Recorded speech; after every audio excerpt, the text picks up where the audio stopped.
Hey everybody, it's time for Believe It or Not with Uncle Grandpa. Believe it or not. Believe it or not. Uncle Grandpa's got stories to tell.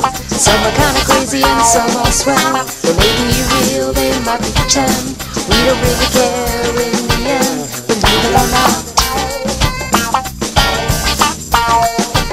Believe it or not. Believe it or not with Uncle Grandpa.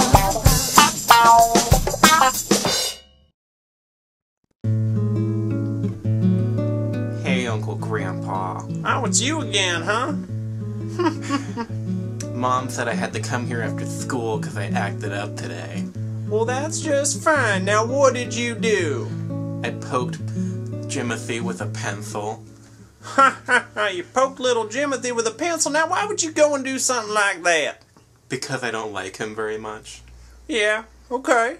Did I ever tell you about the time I broke 10 pencils in half? No.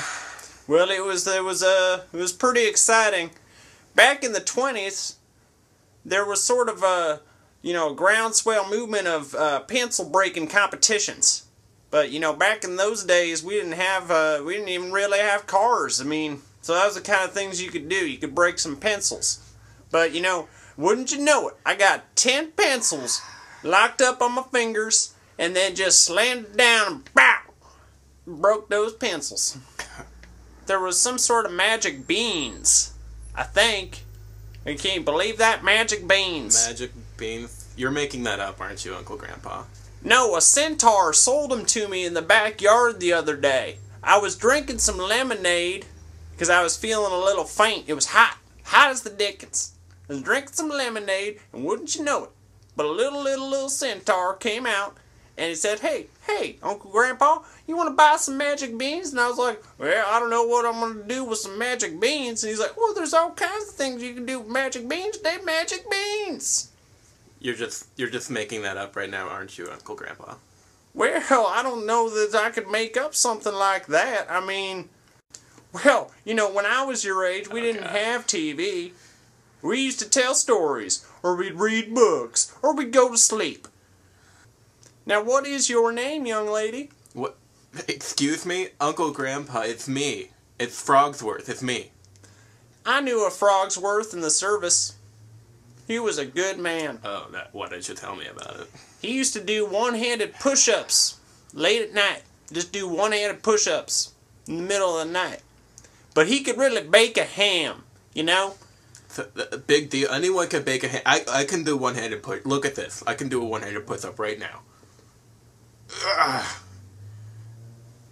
Okay, so I can't do a one-handed push-up, but it's still not even a big deal. You want to see a magic trick? I guess. Me too. Uncle Grandpa. Well, that's because you kids, you got no attention span. You got the short attention spans because you're watching that TV all day and you're wearing all that weird jewelry and them shiny pants. I mean, I don't understand what it is with you guys. Back in my day, we wore trousers. We didn't have things like elastic in our socks. We had to wear little mini suspenders on our socks. Can you believe it? It's true. We were in Kathmandu. Can you believe it? No, I can't. I cannot believe that. We were traveling and it was so cold. Kind of high altitude so you could barely breathe. And there was this crazy fox. He had an old soulful face. And he told me a fable. It was pretty weird. I gotta say, that was a pretty weird experience. I was pretty cold. What kind of fable? Well, truth be told, I can't remember. You go find a fox, tell you a little fable. What? No, foxes can't tell fables because they don't speak English because they're foxes, Grandpa. That's not a real story, is it?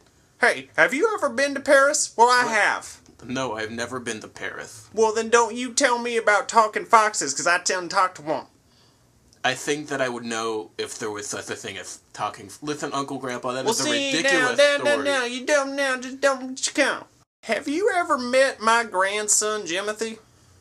Yeah, he's my cousin. He's a good boy. He brought me a sandwich once. He's a dork, and I like to pick on him in front of my friends at school. Well, everyone who's cool that I know is dead or in jail. I like to whittle woodland creatures. Especially since I saw the centaur. Did I ever tell you about the time I saw a centaur in the backyard? Yes, you just told me that story, Uncle Graham. He sold me some magic beans. Can you believe it? I don't know what I'm going to do with magic beans. Oh my God. Well, what do you do with the bean? You eat it? Or you plant it? I mean, you could dry it, make it some kind of necklace. Maybe that's what I got to do. Maybe I'll dry them up, throw them on some floss. Wear it like a bracelet. Maybe like some kind of amulet. You know what? I think I hear my mom calling my name. I think I'm going to go over here unattended. So, thanks, Grandpa, for the great stories. Alright, skiddly-biddly-bout-bout then, as my mama used to say when she pat my bottom. No, yeah, I'm sure Cersei said that. Believe it. Believe it or not, with